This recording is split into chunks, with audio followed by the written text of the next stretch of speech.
রাত যখন অনেক গভীর হয় তখন আকাশ থেকে টয়াদের উঠোনে একটি পরী নেমে আসে।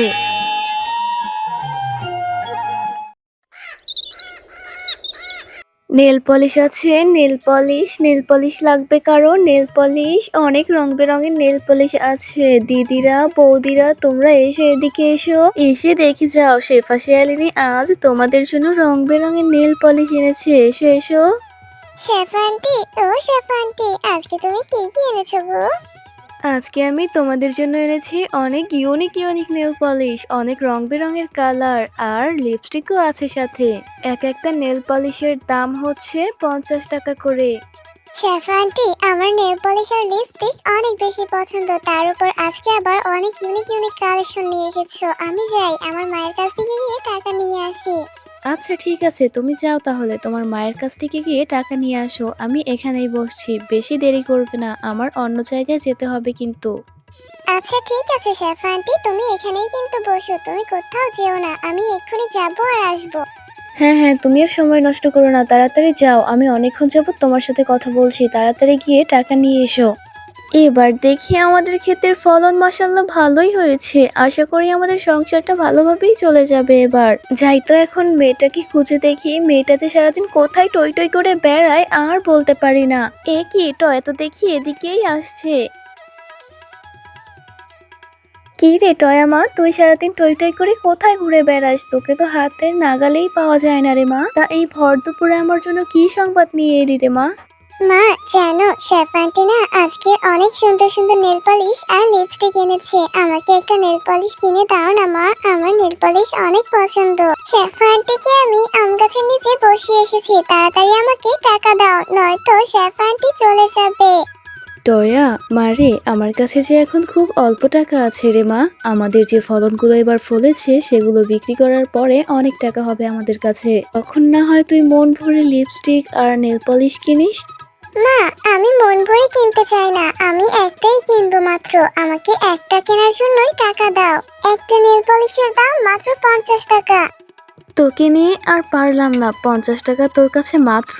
এই নে টাকা, তুই তোর পছন্দ মতো একটা নেল পলিশ কিনে নিস। আচ্ছা ঠিক আছে, তুমি তাহলে থাকো, আমি যাই।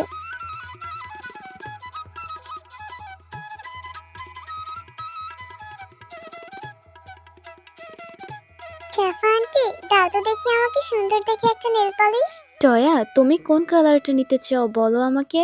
শেফা আন্টি, আমার বন্ধুরা আর আমার মা বলে আমি অনেক সুন্দর, আর তুমি তো জানোই সুন্দর মানুষের গায়ে কালো রঙই ফুটে ওঠে। তুমি আমাকে কালো একটা নেল পলিশই দাও।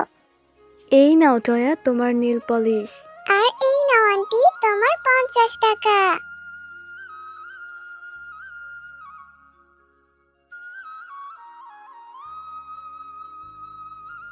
কি মজা কি মজা, আমি গোসল করে হাতের নখে আর পায়ের নখে নেল পলিশ দিব, কি মজা কি মজা। ওয়াও, কি সুন্দর নেল পলিশ দেখছি, এটা আমি ছাড়া কাউকেই দিতে দিব না, এটা আমি নিয়ে যাব বাড়িতে। কি রে টয়া, এই নেল পলিশটা কোথায় পেলি রে তুই? কে দিল তোকে এই নেল পলিশ? কাকিমা, ওই যে শেফা আন্টি আসে না, এগুলো নিয়ে ওই শেফা আন্টির কাছ থেকে 50 টাকা দিয়ে আমি এটা কিনেছি। আমি গোসল থেকে উঠে তারপরে ওটা হাতের নখে আর পায়ের নখে দিব। আরে টয়া, তুই তো বাচ্চা মানুষ, তুই এগুলো কি করতে দিবি? আমিই না হয় দিব, আমি এটা নিয়ে যাচ্ছি, কিছু মনে করিস না। না না কাকিমা, তুমি এটা নিও না, আমি আমার মায়ের কাছ থেকে বকা খেয়ে তারপরে এটা কেনার জন্য টাকা এনেছি। না না টয়া, আমি তোর সাথে দুষ্টু মানা করেছি, তুই ওখানে গোসল কর, আমি এখানেই আছি, আমি তোর নেল পলিশটা পাহারা দিচ্ছি। এরপর টয়া পুকুরে ডুব দেয়, ডুব দিয়ে ওঠার পরে দেখতে পায় তার নেল পলিশটাও নেই আর তার কাকিমাও সেখানে নেই।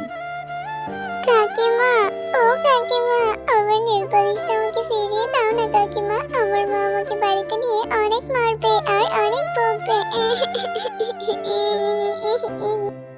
মা, ও মা, টনি কাকিমা আমার নেল পলিশটা নিয়ে গিয়েছে। আমি গোসল করছিলাম আর সে পুকুর পাড় থেকে এসে আমার নেল পলিশটা নিয়ে চলে গেছে। তুমি আমাকে এনে দাও, তার কাছ থেকে আমাকে নেল পলিশ এনে দাও, নয়তো আজ আমি কিচ্ছু খাবো না। টয়া, সে তোর কাকিমা হয়, তার নামে এরকম মিথ্যা অপবাদ কেন দিচ্ছিস রে মা? সে তোর নেল পলিশটা কেনই বা নিতে যাবে? তার কি টাকার অভাব আছে? আর বাচ্চাদের কাছ থেকে কিছু ছিনিয়ে নিয়ে যেতে হয় না, সেটা তো সে ভালো করেই জানে আশা করি। তাহলে তোর কাছ থেকে কেনই বা সে ওটা নিতে যাবে? মা, তুমি তো আমাকে শিখিয়েছিলে মিথ্যা কথা বলা মহাপাপ, তাই তো আমি কখনোই মিথ্যা কথা বলি না তোমার কাছে। এটাও মিথ্যা কথা না মা, টুনি কাকিমা সত্যিই আমার নেল পলিশটা পুকুর পাড় থেকে নিয়ে গেছে। আমি যখন পুকুরে গোসল করতে নেমেছিলাম তখন সে আমার কাছে এসেছিল, আর আমি ডুব দিয়েছিলাম। ডুব দিয়ে ওঠার পরে তাকেও দেখতে পাইনি, আর আমার নেল পলিশটাও পুকুর পাড়ে পাইনি। এর মানে তো সেই নিয়ে গেছে মা, সেখানে আর কেউ ছিল না, আমি আর টুনি কাকিমাই ছিলাম। হ্যাঁ রে মা, তুই তো আমার কাছে কখনোই মিথ্যা কথা বলিস না। তাহলে আমি তোকে নিয়ে টুনি ভাবির কাছে যাই, চল আমার সাথে। বাহ, আমার হাতটা কত সুন্দর লাগছে। আর ছোট লোকদের কত ঢং দেখো। এগুলো কি ওদের মতো ছোট লোকদের জন্য নাকি? এগুলো তো আমাদের মতো মানুষের হাতে দেওয়ার জন্য। টুনি ভাবি, ও টুনি ভাবি, বাড়িতে আছেন? আমার কথা কি আপনি শুনতে পাচ্ছেন? একটু বাইরে আসুন তো। ও টুনি ভাবি, একটু বাইরে আসুন।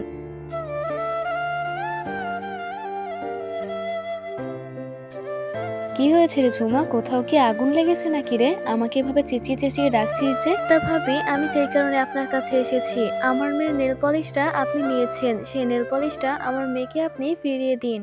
কি রে ঝুমা, তোর মুখে কি এই কথাটা বলতে একটুও বাধলো না? তুই আমাকে এত বড় মিথ্যা অপবাদ কি করে দিলি রে ঝুমা? আমি তো তোর বোনেরই মতো, তুই তো আমাকে ভালো করেই চিনিস রে ঝুমা। আমি কি তোদের মতো চাষাবাদ করে খাবার খাই রে ঝুমা? তুই কি করে এই কথাটা বললি? আমার তো মাথায় কাজ করছে না রে ঝুমা। আমি কেনই বা তোর বাচ্চা মেয়ের নেল পলিশ আনতে যাব?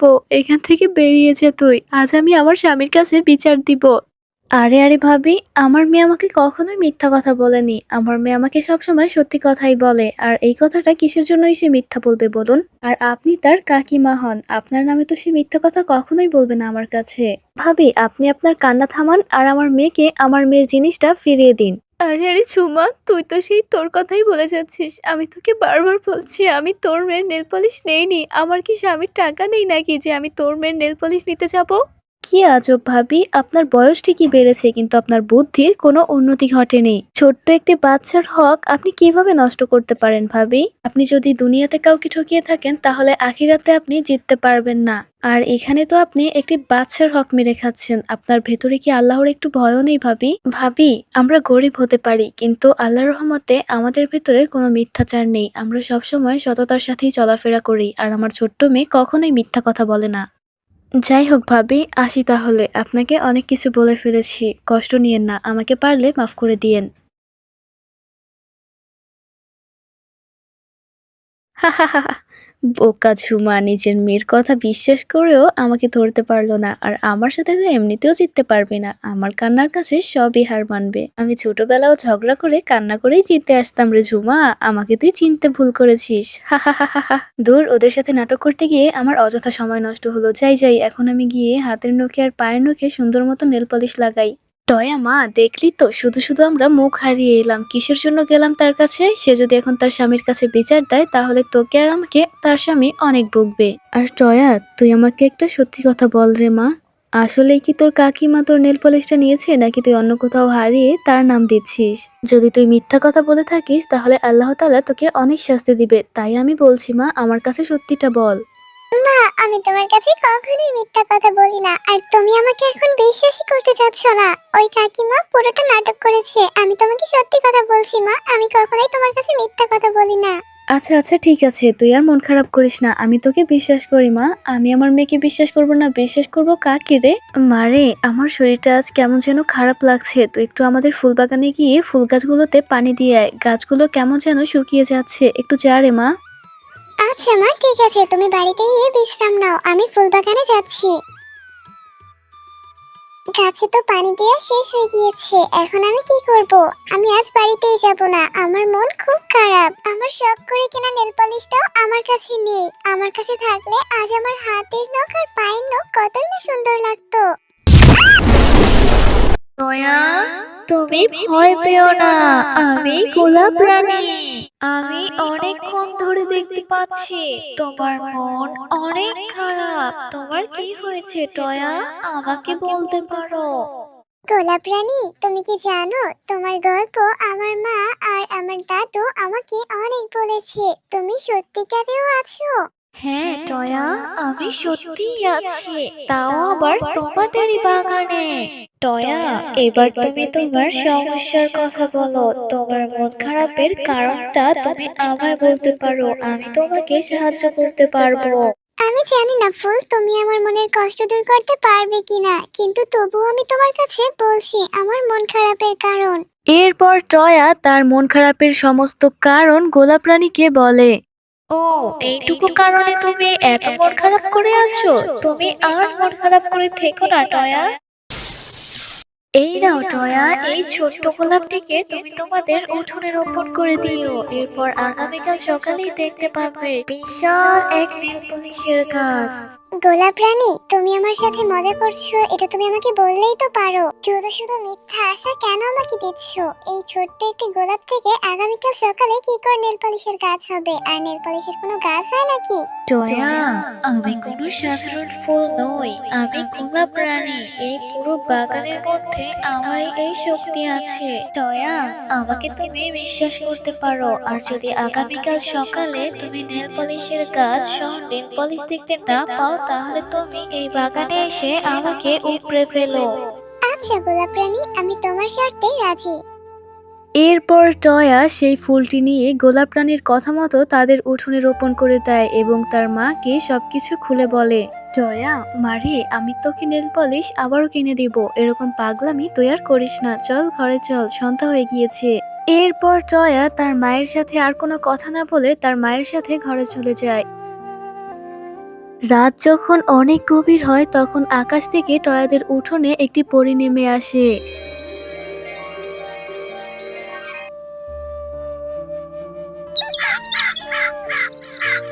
মা মা, দেখেছো দেখেছো, আমাদের উঠোনে রোপণ করা সেই ফুলটা থেকে এত বড় একটা নেল পলিশের গাছ হয়েছে। আর দেখো দেখো, গাছটার মধ্যে কত রং বেরঙের নেল পলিশও ধরে আছে। হ্যাঁ রে মা, তাই তো দেখতে পাচ্ছি। আল্লাহ তাআলা আমাদের দিকে মুখ তুলে তাকিয়েছেন। আল্লাহর দরবারে অশেষ কৃতজ্ঞতা জানাই। আমরা যদি এই নেল পলিশগুলো বিক্রি করি তাহলে আমাদেরও অনেক টাকা হবে।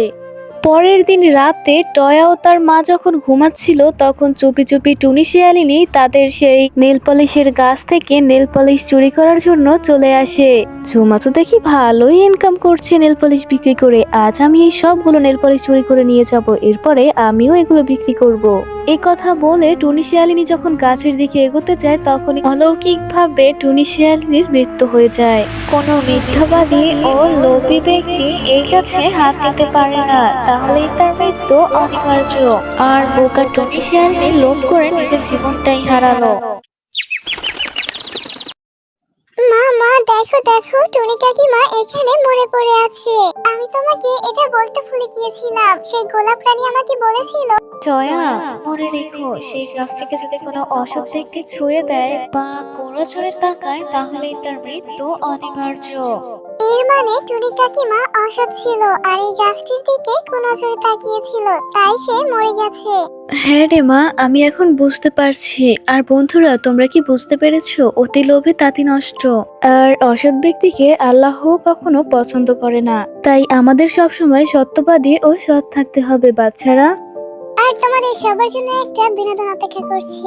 1 2 3। জিন্দেগি এক সফর